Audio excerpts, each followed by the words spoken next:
information about it. So remember what we're talking about here. 18-year-old Nolan Wells, right? From Ocean Springs, Mississippi, was a college student, football player. July 4th weekend, he went with a group of friends to Horn Island, this barrier island off the Mississippi coast. It's remote, right? It's no commercial development there. You can only access it through a boat. And at some point, he disappeared. He was reported missing that night. A massive search was launched, and 2 days later, on July 6th, his body was found on the island. But what happened to him remains a question that no one seems. An 18-year-old disappeared on a remote island with a boat full of friends. 2 days later, they found his body. And to this day, nobody, not the family, not the state, not one single medical examiner, can tell you how he died. I need you to sit with that for a second. Because in a case with this much attention, this much heartbreak, you'd think somebody would have an answer by now. His name was Nolan Wells, 18 years old, a football player from Ocean Springs, Mississippi. On the 4th of July, he went out to Horn Island with a group of friends. It's remote out there, no development, you can only get to it by boat. At some point that night, Nolan vanished. Search crews found his body 2 days later. Here's the part that's been quietly eating at people since it happened. The family's own independent autopsy came back inconclusive. To be able to answer, at least publicly right now. The results of the family's independent autopsy listed Nolan's cause and manner of death as undetermined. We'll talk about it a little bit more. We're awaiting the results from the official state medical examiner as well, including toxicology reports. The family is conducting their own investigation. Not accident, not foul play, just undetermined. So now, months later, this story is entering a different phase entirely. Not a criminal one, a legal one. Nolan's mother, Christine, has filed sweeping subpoenas, going after records from TikTok, Snapchat, WhatsApp, Meta, Life360, account information. Know that for sure. So we talked about this yesterday. I'm going to bring it up again. Nolan's mother, Christine, has appeared to file these subpoenas for all these records from TikTok, Snapchat, WhatsApp, Meta, Life360. And they're part of this legal case regarding the estate of Nolan Wells. She appears to be the administrator. And these subpoenas... Location data, communications, and alongside that, preservation letters have gone out, not just to the families of Nolan's friends, but to other people who were on that island that day, including the family of a local judge. A new development. It was reported by People magazine that a preservation notice, which you just mentioned, a notice to preserve evidence, was sent by Nolan's family to the families of Nolan's friends and different investigative bodies or agencies. And one letter that was obtained says, quote, accordingly, you have an immediate legal duty to preserve all materials of all kinds within your possession, custody, or control that may be relevant in any way to the claims or defenses. This duty includes not only you, but also your family members. And according to reporting from People and ABC News, that's not nothing. That's the machinery of a lawsuit starting to move. But here's where it gets complicated, and where I think a lot of people watching this case from the outside have gotten the wrong idea. A wrongful death lawsuit doesn't need the same proof a criminal case does. It's a lower bar.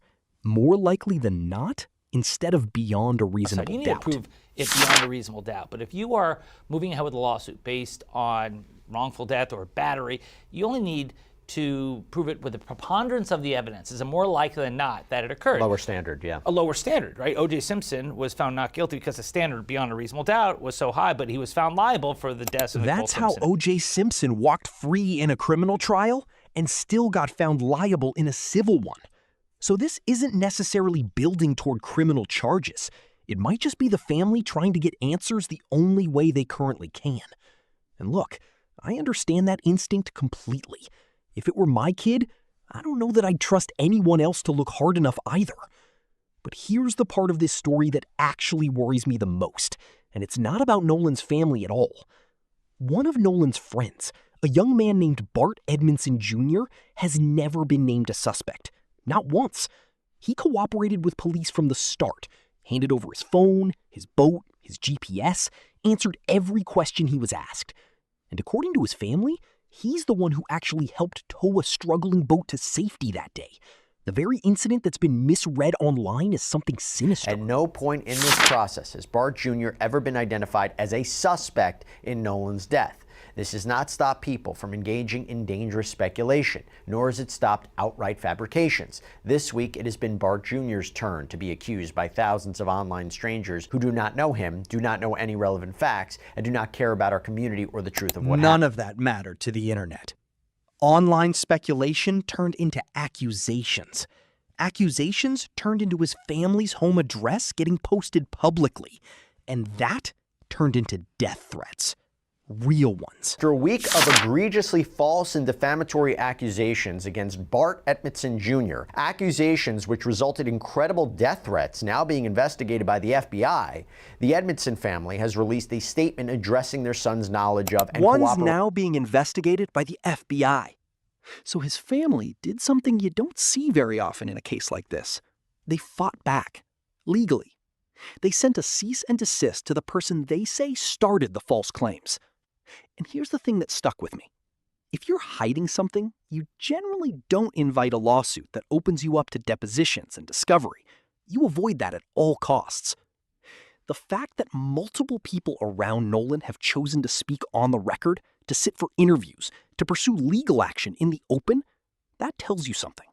Not proof, but something. And he's not the only one. Nolan's mother has reportedly been harassed too. Bad reviews at her workplace, threatening messages. Threats. Aside from the one who I just mentioned, it was reported that another friend got threats, that the mom of one of the young men out there, I'm talking about Ashley Cole, has been receiving threats. Christine, again Nolan's mom, has reportedly been harassed. Bad reviews being posted at her workplace, threatening messages, harassing Another mail. mother, tied to a different friend on that trip, has received threats as well. This is where I have to be honest with you about something that genuinely bothers me. We've built a culture where anyone with a phone and a theory can turn a grieving family and the friends who loved that kid into targets. Nobody on that island has been charged with anything. Nobody has even been named a suspect. And yet actual people, actual families are getting death threats over speculation dressed up as investigation. So where does that leave the actual facts? Here's what we know for certain.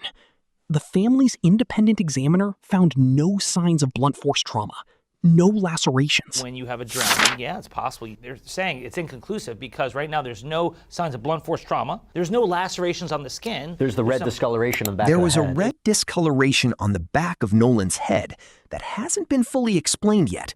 And legal analysts say that could be decomposition, or it could be something else entirely. Nobody's ruling it out. Nobody's confirming it either. And there's the detail that keeps coming up, the one that doesn't sit right with almost anyone following this I story. want to jump on something you just said. Even if it was accidental drowning, and I talked about yesterday, there's reports that he might have been heavily intoxicated. No one saw anything? All those people. No one saw anything, no one helped to jump in. That's the part that I'm... If there had been a violent struggle in a group that size, on two boats, wouldn't someone have seen it, heard it, recorded it, even by accident?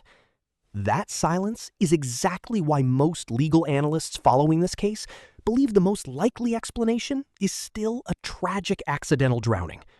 Not because anyone stopped asking questions, because right now, that's what the evidence actually points to. We're still waiting on the official state autopsy, the toxicology report, answers that might finally settle this one way or the other. But until then, a family is doing everything they can to find out what happened to their son. And the friends who were with him that day are being forced to defend themselves, not in a courtroom, but on the internet, against people who weren't even there.